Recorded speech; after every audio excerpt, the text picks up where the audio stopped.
So I'm here with Dr. Jeremy Winston of the Jeremy Winston Chorale International, world-renowned choral aggregation that sings music that every time I hear it has the hair on the back of my neck standing on end, richly steeped in the tradition in which I and many African Americans and others in other cultures were raised.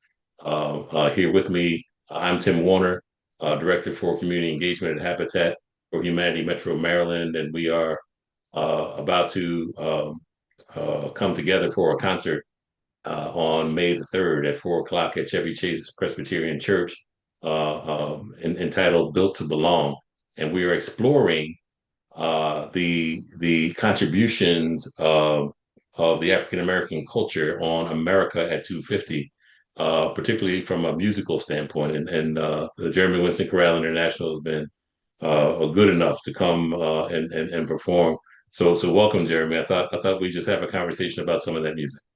Absolutely. Thank you for spending some time to chat with me about it. We're excited about this concert. This is something that we have been curating for, I guess, so to speak, for about almost a year now. We've done a similar concert like this in Philadelphia at the Museum of the American Revolution back in January, in kind of partnership with their exhibit, and really just looking at 250 years in America, and as we enter into this year where so much of this country is going to kind of do a reflection, so to speak, of what America has been, and so many of the people, so many of the communities, so many of the music that has shaped who we are and where we are, is something that I think is exciting that we wanted to be a part of, just that kind of reflection. But we want to do it from a musical perspective, and again, like you said, shining a light on the different contributions from the various communities around the country is really a fun endeavor. I think it's brilliant. I spend a lot of time studying with people from other religions and just in knee-to-knee conversations with folks from a very broad spectrum of cultures. We're in Montgomery County, Maryland, where everybody from the whole United Nations is here. It's a great place to be. But I don't think people fully appreciate as they consider the sweep of both American history and what America has become. I don't think people broadly consider the wealth of contributions that African Americans as people and the culture that both comes from Africa and has been developed and refined in the crucible of what it means to be African in America over the last 400 years. How critical and central it is to America's identity now, every single aspect of it, and that you capture that entire sweep in your music is something to behold for me. Can you say a few words about that? Yeah, absolutely. I appreciate that, and the fact that their music represents that, because that's definitely one of our major goals is to capture the great expansive contribution that is represented from the African American community musically, and the narrative that really stretches back to slavery days, all the way even to the slave ships going across the Atlantic. The music tells the story all the way through, and and it's a really rich story. It's a complex story. It's a sad story. It's a story of triumph. It's a story of faith, and it's a story of pain and sorrow. And I can Yeah, think of so many different songs that capture each one of these when we go from the time periods, like I talked about, from the early corn hollers and slave calls and slave songs that were on from the plantation to the rhythms of West Africa that still permeate every avenue and nook and cranny of our musical experience, from jazz to rock and roll to reggae to it all. I mean, you even you hear these rhythms that are very integral to what it is that we do, down to the a cappella sounds of when we think of chain gangs and some of those slaves that were forced to work in building railroads across the country, and the music that accompanied the rhythm of their work, the work songs, and then the music that was used to communicate kind of clandestinely, if that's a word. Right. But Hmm.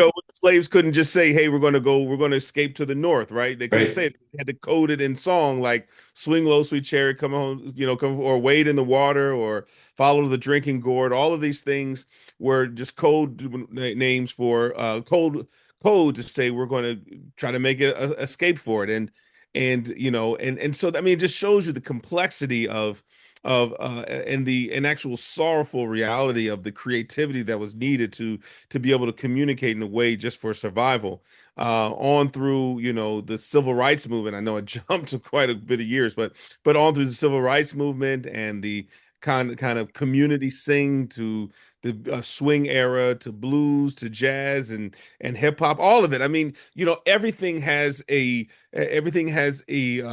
specific connection to the realities that we were facing every single day, in many ways. And so that's why I think it is important to remember that not only did these things happen, right, but also how does it connect to what the world sings today. Right. I think Barry Manilow wrote that song. I write the songs the Write world the sings. songs.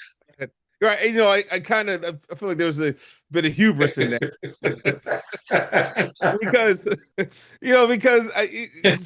so much of the music today is kind of rooted in a lot of this soulful pathos, and I mean, and of course it is married with the very strong cultural integration that came to these shores.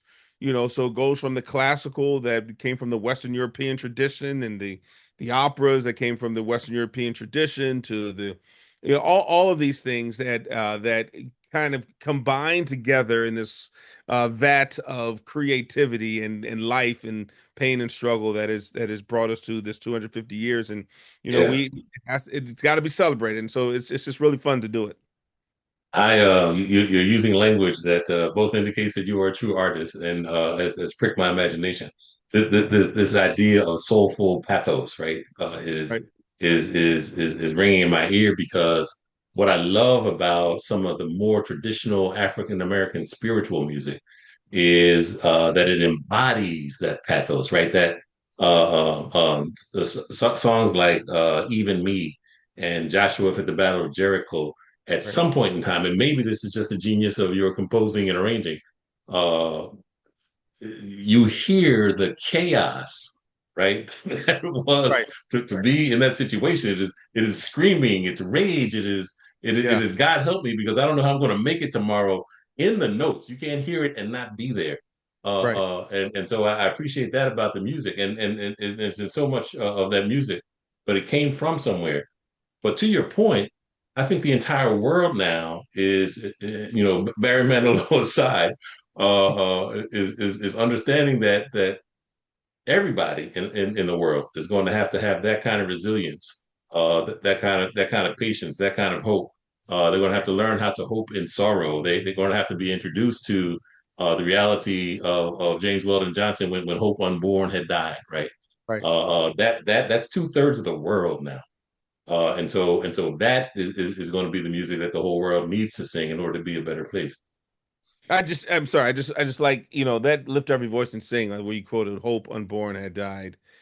Um, that phrase right there is so. I wherever you are, just take a second to think of that. What that could mean when Hope Unborn had already died. That just it captures the space from which a lot of these songs were written. And like you said, yes, this is not this is unfortunately, the kind type of sorrow that inspires those type of words doesn't live exclusively with the African Americans and the African American slaves and so forth. It's Not anymore.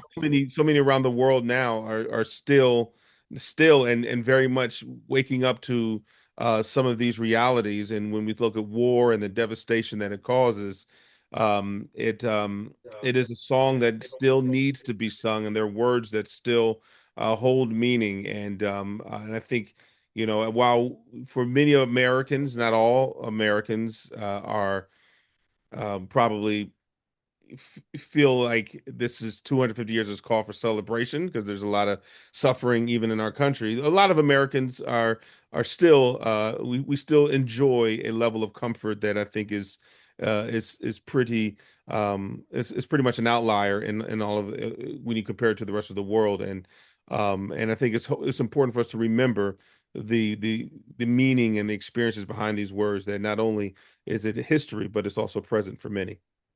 So for us, we see it here. You mentioned that this is now more of a global pathos, and I agree with you.